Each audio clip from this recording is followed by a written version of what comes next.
My name is Germán Rodríguez.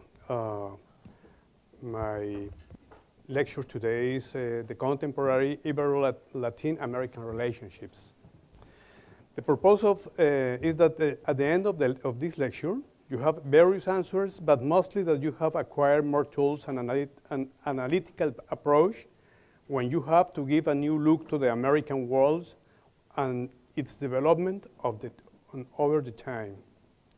It also seeks to describe the most notable aspects about the contemporary relationships within the Latin American community and from this region with the Iberian Peninsula.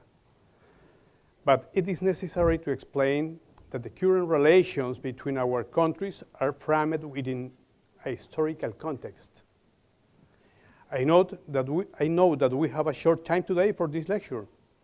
So we will make short this explanation and we will talk about the last 13 centuries only. In order to remember the historical background as the best tool for analysis of the relationships between these people and for the purpose of a better scientific, sociological, or diplomatical understanding about these societies. I would like to start with some questions for you. Do you know what is Latin America today? Is the first question. The second question is, do you know where came up the name of Latin America? And if you know, what are the differences between Latin America, Ibero-America, and Hispano-America that are commonly named? Well, these are the points that I want to share with you this afternoon. The first one is the objective of the conversation is what we are talking now. The second is the reconquest of the Iberian Peninsula. It has a very strong effect over our culture and our countries and our society in Latin America. We're going to talk about the reconquest of the Iberian Peninsula. It should be mentioned that the current relationship between the Ibero-American countries dates back to the time called by the Spaniards as the Reconquista. Reconquest. It means the process in which the Christian inhabitants of the Iberian Peninsula fought for the peninsular control, where currently are placed Spain and Portugal, which at the time was under Muslim domain. It is estimated that this reconquest process took place between the years 722 and 1492.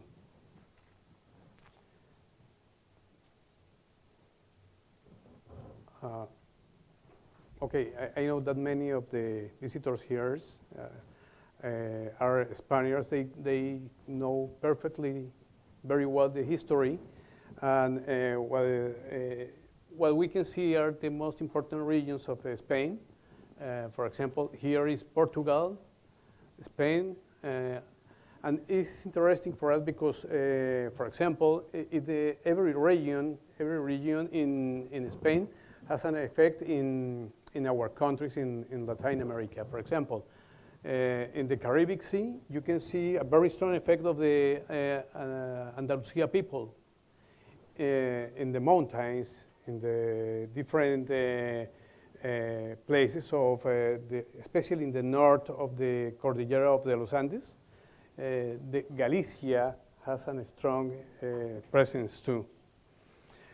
So the official history describes that the legend says that Pelayo is a very interesting name, who was the first monarch of the Kingdom of Asturias, an autonomous community currently, that we were talking now, located in the north of Spain, led the first revolt in the year 718 against the Muslims, who failed in his first chance of combat, but in this opportunity, Pelayo was captured.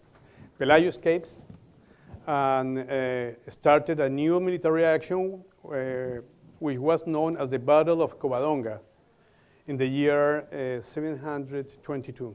The Spanish nobleman destroyed there the Muslim detachment, killing the chief of this Al-Qaeda.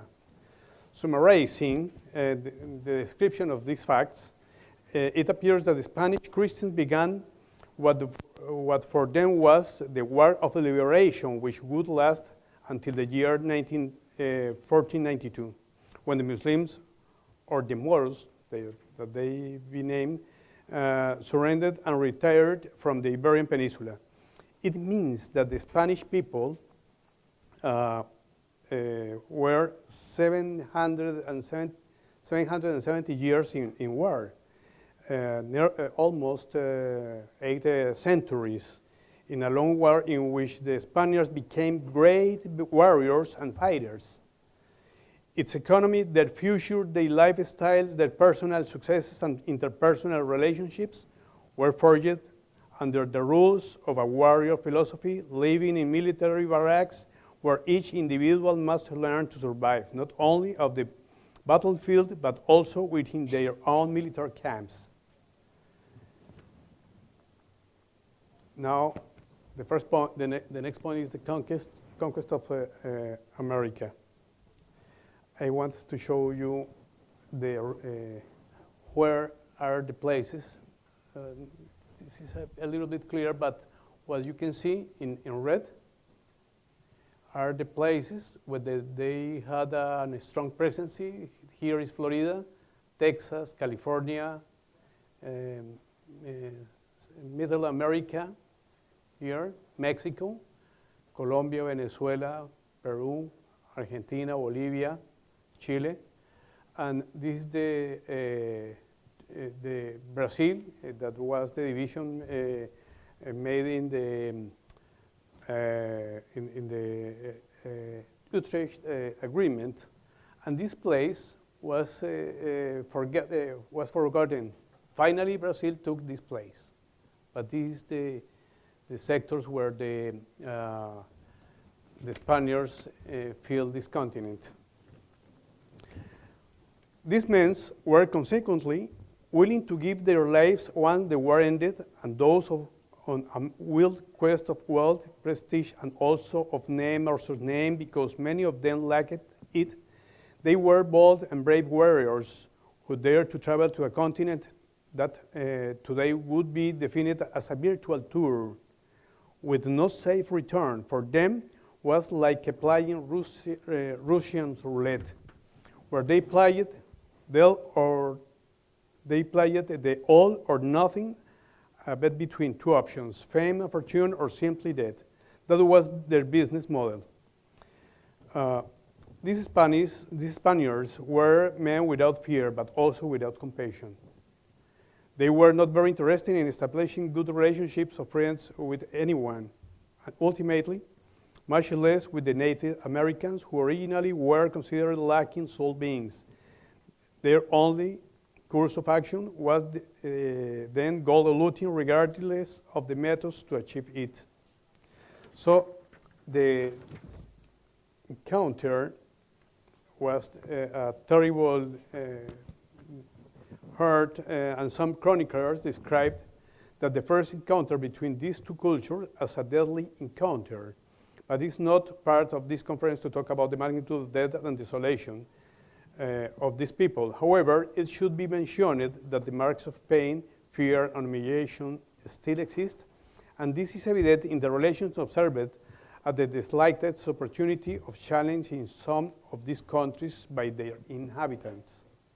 In fact, the presence of the Iberian peoples, Spain and Portugal in the New World was basically 300 years in which, as we have described, were marks good, fair, or bad, but indelible.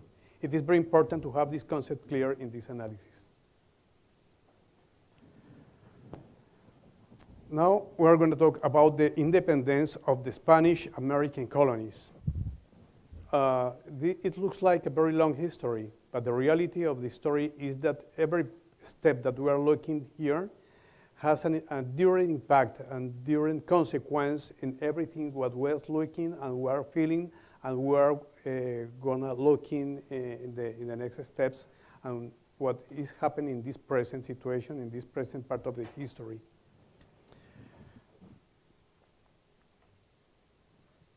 Here in this map, we are looking what is the procedure of the the dates of independence of the different regions. For example, in the first part, the map shows the independence of the United States in this year, 1799. So the other countries, for example, Haiti, here, in the year 18 to 1809. So the other countries, for example, Colombia, Venezuela, Chile, Argentina, Paraguay, and between 1810 to 1820. Peru, 1821. Brazil and Ecuador, 1822 to 1829. República Dominicana, 1830 to 1899.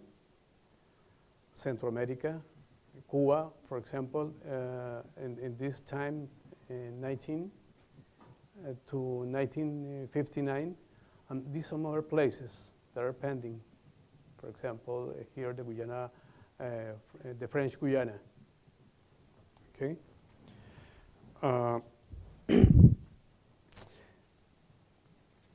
Now we're going in facing the condition of the new republics during the century, the 19th century.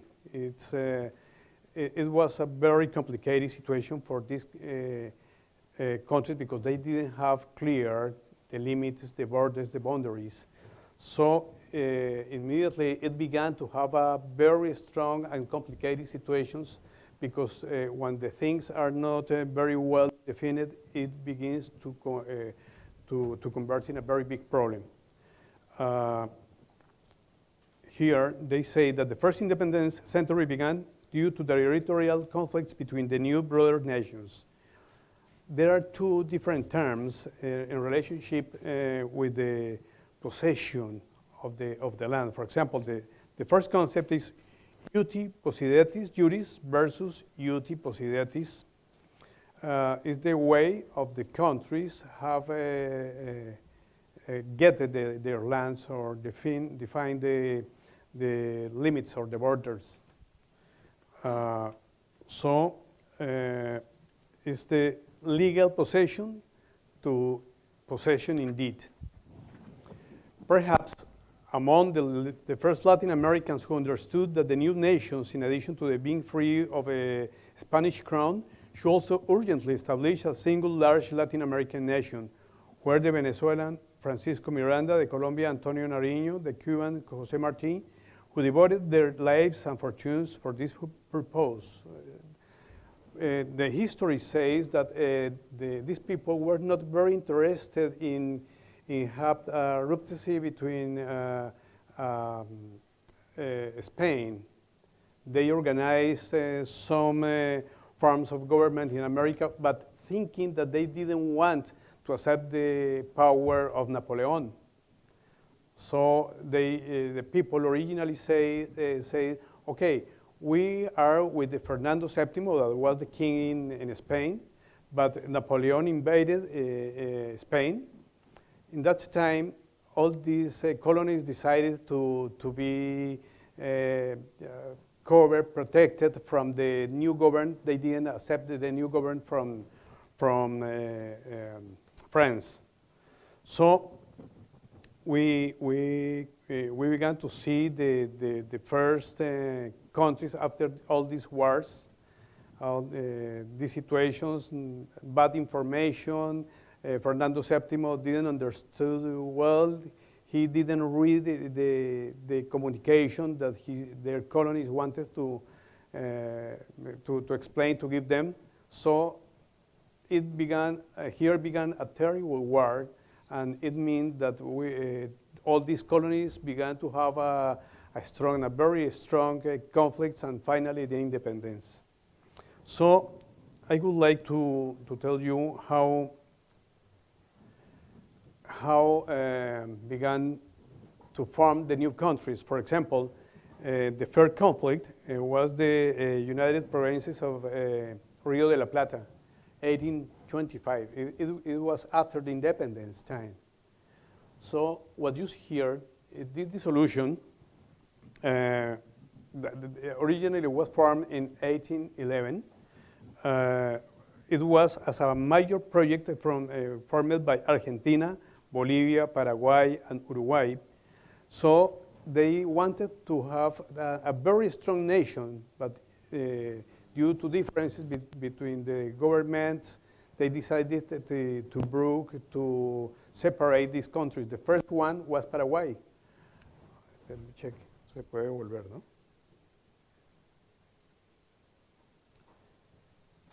Okay. The provinces of Rio de la Plata were all here: Uruguay, Paraguay, Bolivia, and Argentina.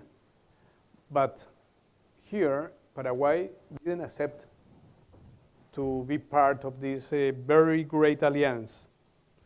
Finally, after that, Brazil invaded this sector, named now Uruguay. This province was Rio de la Plata, and they say the Eastern Province, which subsequently triggered Argentina-Brazilian war. It was a very strong war because between Argentina and Brazil for this place. The only way to finish this war and to have an agreement between these two countries, Argentina and Brazil, was to give an independence of this new country that is named now Uruguay. I don't know if you can see. Okay, this is the first point, the first situation in order to finish this war. For example, from the enormous country founded by El Libertador Simón Bolívar in 1821, it used to be named the Grand Colombia, Great Colombia, was formed by Ecuador, Colombia, Venezuela, and Panama.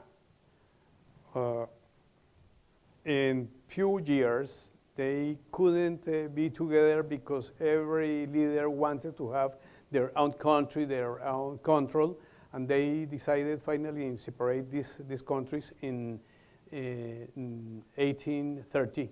This is the time in which these three countries finished the agreement, the big country, and Panama later in the year 1903 was separated from Colombia because United States wanted to have a control over a small country like Panama, because they was thinking in build the first canal in Central America. After that, the Argentina-Brazilian War was between 1825 to 1828. It was a confrontation, as I explained you, that gave an origin to Uruguay. It's interesting to know, for example, that Bolivia and Peru, these two countries were only one country. They did strong efforts in order to try to build a new country, but finally they were separated and finished other big country.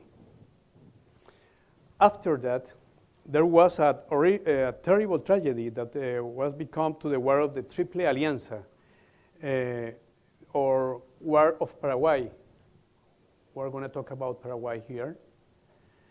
Paraguay wanted to help some politics of this country, that is Uruguay. They wanted to have a direct way to the sea, because this is a Mediterranean country. So it was a crazy situation, because they finally in a war between were joined Uruguay, Brazil, and Argentina against Paraguay. It means that dead more or less 90,000 people, and Paraguay lost more or less 170,000 square miles. And in Latin America began a very big debt. They began for this war with a small debt of 200,000 libras, British pounds. A few years later, the situation was terrible because they were, the debt grew up more or less until 3,200,000 pounds. So we're going to talk, what I am telling you is in the order, in the time, chronologic histories that were happening here. República Dominicana is another crazy history because, for example, if you see, originally in this side is Haiti. Haiti is a country that were independent from France very early. So when here La Gran Colombia, these countries when joined, República Dominicana wanted to be part of this great organization, but nobody put attention. Nobody paid attention. Okay, so they were in a situation that they didn't want, they didn't know where to go. They were independent from conflicts during the 18th century.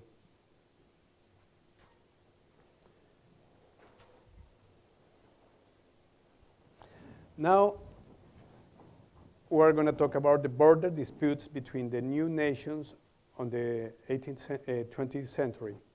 So it is very important to see what has been happening and what is going to happen in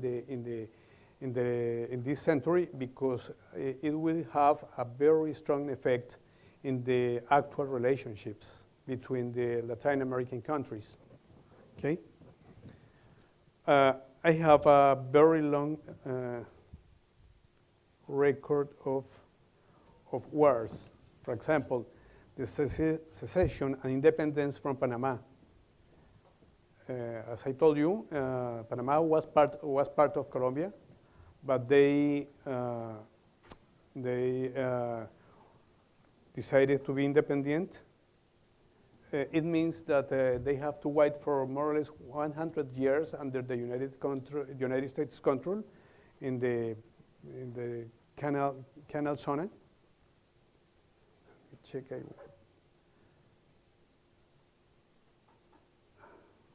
Okay, one moment. I want to keep this map in order to talk some other situations. Okay.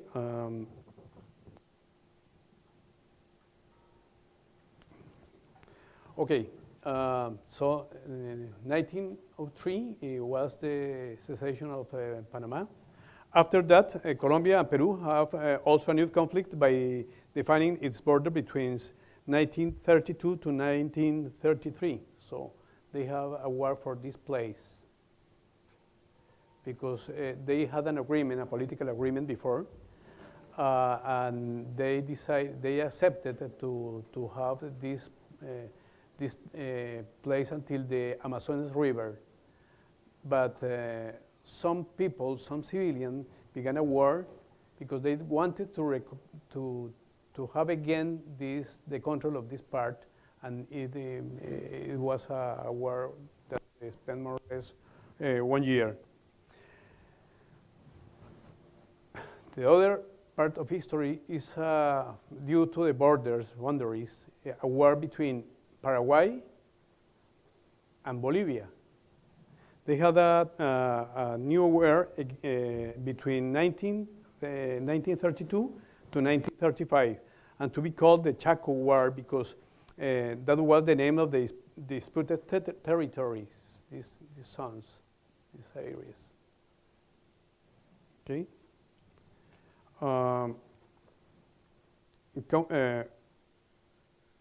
It was a war. For definition of the word, the word caused other 90,000 dead people in the population of these both countries. It was the history in this part. after that, in this place are two countries, El Salvador and Nicaragua. They had a war that was named here, the soccer war, or 100-hour war, between July 14 to July 18 in 1969, was a conflict arising from the abundant immigration from Salvador.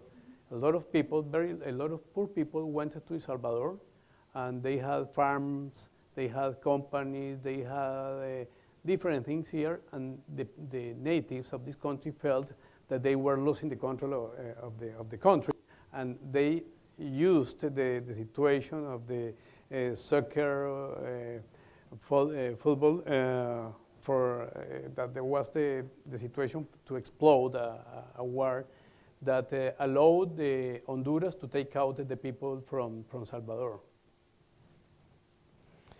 Okay, after that, there was a crisis between Argentina and Chile in the Canal of Beagle. It's for some islands in this place, which could have a result in a total war in December 1978. Argentina's plan to implement Operation Sovereignty. Argentina was prepared to deal simultaneously with Brazil.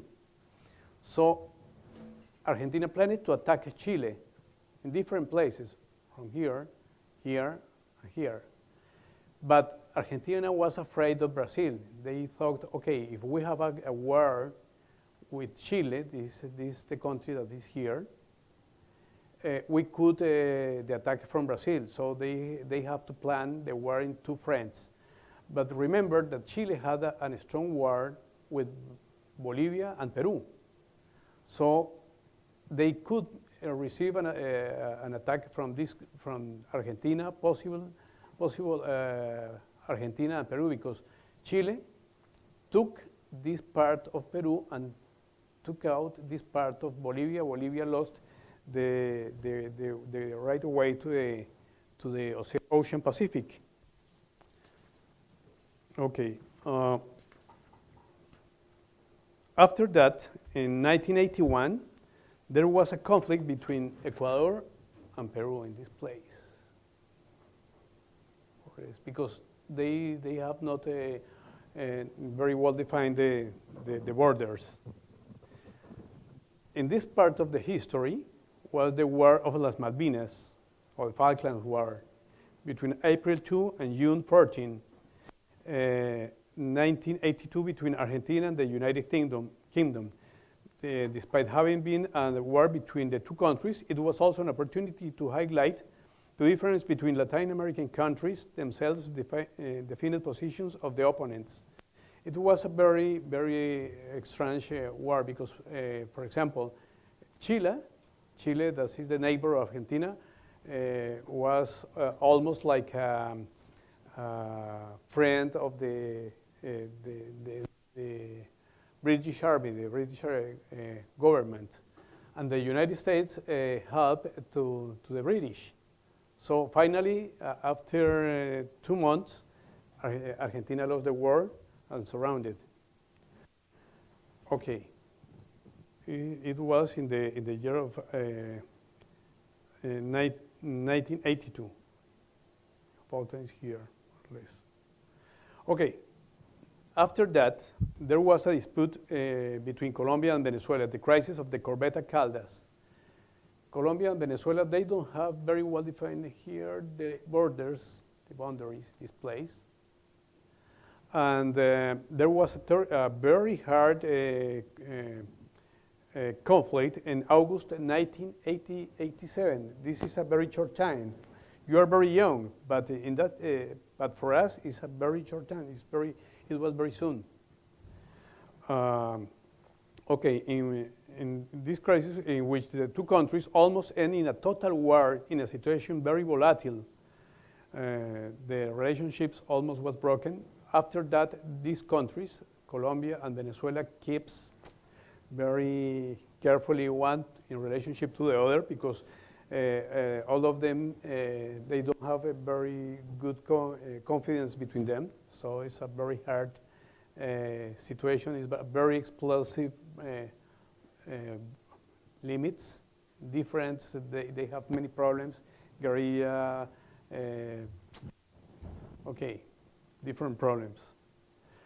After that, if you see here, in this place, here is the Gulf of Fonseca, or Gulf of Fonseca.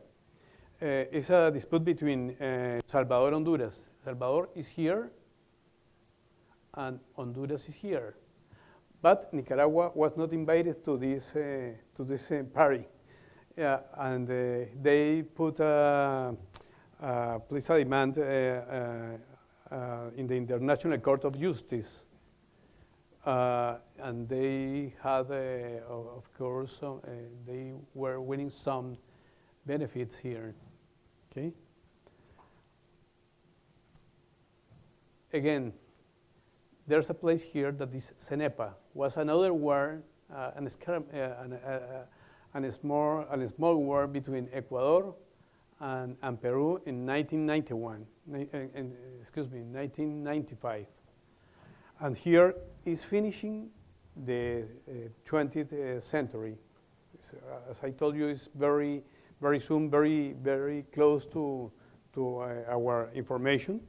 What we have here, many things have been happening in short time. Okay, I was checking how many organizations we have.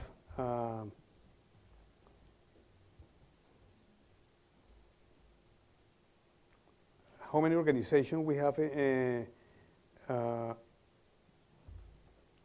How many organizations we have in relationship looking for with the purposes of integration, peaceful conflict resolutions, economical development since 1984. It's unbelievable, but I found more or less 20 organizations, all with the best ideas, the best plans. Everything is very interesting. For example, Organization of American States is one, Latin American Integration Association, the Southern Common Market, or Mercosur, is the Andean Community of Nations, the Economic Commission for Latin America and Caribbean, the CLAC, Free Trade Area of the Americas, Union of Latin American Nations, UNASUR, Bolivarian Alliance for the Peoples of Our America, is ALBA, it's another big group now. Permanent Mechanism of Consultation and Political Coordination of Rio Group. Summit of Latin America and Caribbean on Integration and Development.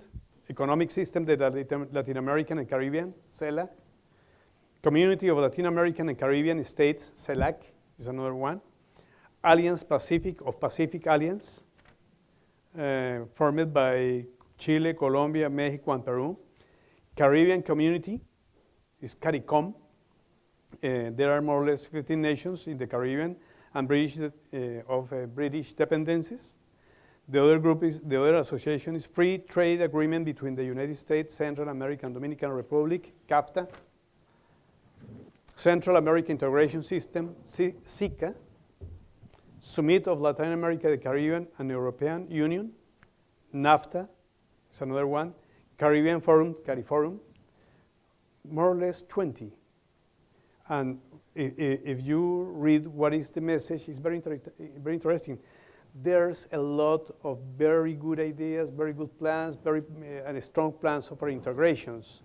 But the situation was, what we were checking, what had been happening in the last years in relationship with wars, conflicts, and some other kinds of crisis between the countries. The message is another one. Now, I would like to talk about the, look, here, CELAC, Mercosur, here are the logos of many of them. UNASUR, Mercosur, ALBA, ALADI, 20. Pacific Alliance. Well, what is Latin America?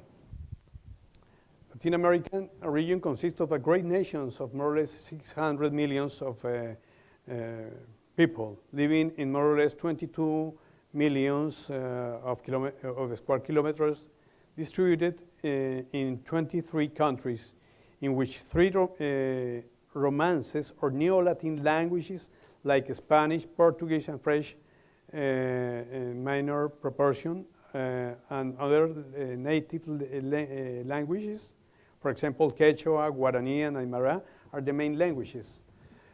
We were talking about, when we are talking about the Hispanic countries, are those that only speak Spanish. The Ibero-American countries are those countries formed from Portugal and Spain. And Latin America are involved all the countries, the different countries. For example, Haiti, that is a French country. All this area is Latin America. The term Latin America is used for the first time in Paris in 1856 in a lecture by the philosopher Chilean philosopher Francisco Bilbao, and soon after by the Colombian writer José María Torres Caicedo, whose concept was later supported by the French Empire of Napoleon III during the French invasion of Mexico from 1862 to 1866. Okay.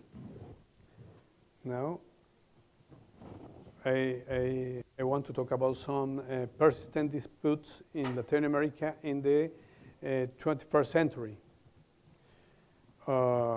We have a lot disputes remain anchored to the boundary disputes. For example, dispute between Colombia and Venezuela. Like we were checking between in the Guajira Peninsula. The other dispute is the demand of Nicaragua against Costa Rica in 1987. Dispute in Nicaragua versus Colombia by the definition of terrestrial and marine areas in the Western Caribbean Sea. Recently, the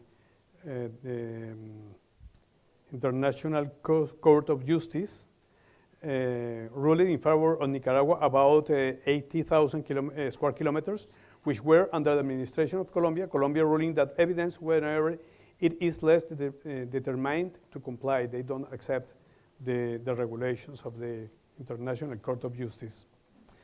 The other territorial problems between Nicaragua and Honduras. Other controversy, maritime delimitation between Peru and Chile. The other, Bolivia and Chile. Other, Venezuela and Guyana. Venezuela claimed for the Essequibo region of that are more or less 160,000 square kilometers, more or less the 75% of Guyana. So it's another strong conflict. Other conflict, Nicaragua border with Costa Rica in 2010. Other dispute is an insular and maritime between Salvador and Honduras in Nicaragua. Other one, demand of Argentina against Uruguay before the International Court of Justice in 2006. Raid Colombia efforts of Ecuadorian territory to hunt the Colombian guerrilla commander in 2008. Demand for Ecuador against Colombia at the International Court of Justice in 2008 because of herbicide applications of Colombia to eradicate illicit crops. While the resolution of these disputes not result in a direct, reliable, and interest-based of mutual benefit and satisfaction, will be impossible to think about establishing good relations and build an harmonious based on trust and common purpose. The disagreements are wide and varied, but it seems that the different boundaries are slowly falling behind in time, but now have been causing differences in economic and political concepts and between blocks of countries. Now, what we're looking is that is conforming different groups, strong groups, for example, Mercosur.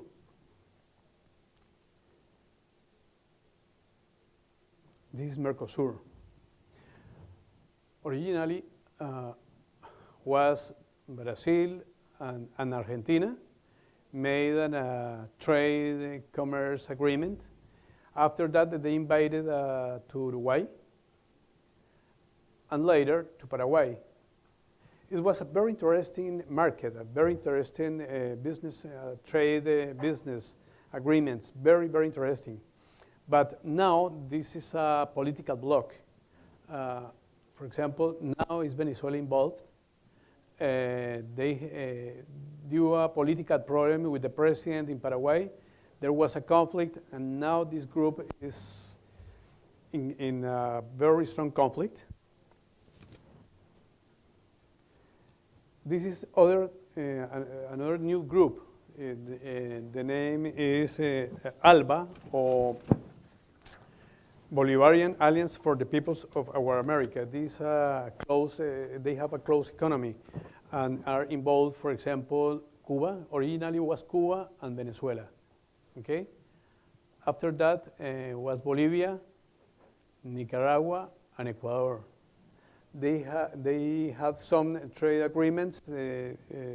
There's not many information how do they export, but the idea is that they have a good political relationships. They wanted to have a military agreements in order to defend the countries. Now it is the Alliance, the Pacific Alliance, that is relatively new. In June 2012, Peru invited to Colombia and Mexico to conform a group, and Mexico, and this is the group. This is a very, very strong, economically strong organization. Now Costa Rica is involved in the same team, and they are growing up a lot. It's a new group, and they say that they are facing Mercosur and maybe the Alliance of the Americas that we were talking about. There's another system that is Central American Integration System. It's Central America, Guatemala, Salvador, Honduras, Nicaragua, Costa Rica, Panama, and República Dominicana. We're looking that we have a lot of agreements. We have a lot of offerings. But what we can see is that there are a lot of strong differences. The people used to think that it's very interesting to have a very big nation, a very big country that is Latin America, but I'm afraid that it will take a lot. It will be for a long time, late in the time. No, it's not soon. We can see that this purpose, this result, be soon. Okay. This is the logo of the SICA.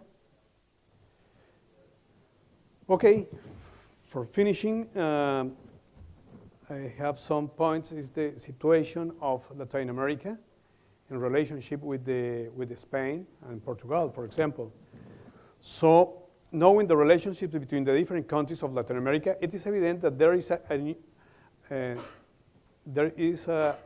not a unified position of this in terms of relations with the Iberian Peninsula, for example. If you see, we have different blocks, and the relationships with Spain are different. For example, Alianza del Pacífico, they have an excellent relationship with Spain. They are inviting to include Spain in this economical agreement. ALBA have a different speech in relationship with Spain. But in general, in relationship, the nature of the relationship with respect to Portugal and Spain are determined by the same attitude as the economic or political bloc to which it is assigned each country. In any case, Spain is and has been the gateway to Latin America, to the European Union. Since the 20th century, diplomatic relations have been respectful, and Spain especially has remained in its place to maintain and promote friendly relations and close ties with Latin America. So Spain has been very consistent in the relationships with Latin America. The relations between Spain and Latin America have been traditionally been almost always symbiotic. When there are crises in Latin America, the Latin Americans used to move to Spain and vice versa. When the crises and problems are presented in Spain and Portugal, thousands of Iberians must go to America. They used to be very welcome, especially for the language affinity. Understand that what happens in Latin America is not the accidental result of different situations, if not the direct result of successes and failures that were witnessing history privileged. No mistakes, no errors, but a development process in the continuous search for a unit of diverse identities of harmony and political maturity and democratic justice, economical development. For me, the most important point is this. The linguistic legacy of Spain is reflected decisively in the whole dynamic of the growth and expansion of Latin America in the world, to the point that no matter where they are, regardless of race, creed, or political positions, are always mentioned as Hispanic. Outside the Hispanics field of one great nation, the difference there, and the same goes for Spanish regardless of national misgivings. The language is our main important legacy from Spain, and this is the main factor for communication, friendship in the future. We consider that maybe Spain will be a piece of Latin America in Europe. Thank you very much. You're very welcome.